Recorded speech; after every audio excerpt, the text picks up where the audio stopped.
That you brought up an interesting topic. Now, I thought about this for a while with my private label in terms of sending more inventory in.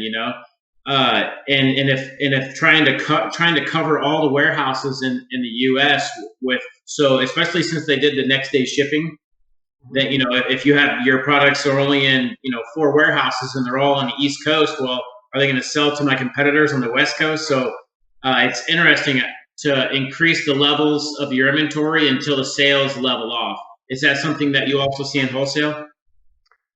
I've never really played with it, but I imagine it's probably the same, especially to get that rotation, that equal rotation, unless you're using the UPC of the product, right? Because Amazon really tries to push that.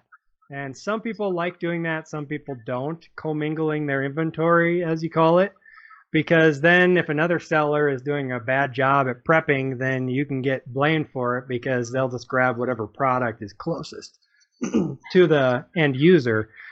So that's one way to kind of get around it, but you have to be careful. Like, I don't like to do that with like food products and things like that could potentially cause harm to someone.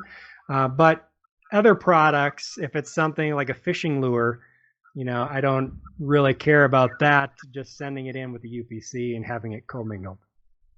Huh. Yeah, that's interesting.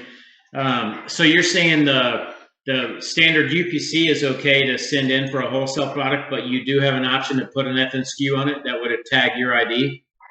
Yeah, you usually have the option to pick. Sometimes Amazon does not give you the option to pick. They force you to do the FNSKU if the UPC and Amazon is messed up or they found some problems. They'll force you to do it, but otherwise you can usually pick back and forth. So I have it defaulted to use the FNSKU, and then I'll switch that depending on the product.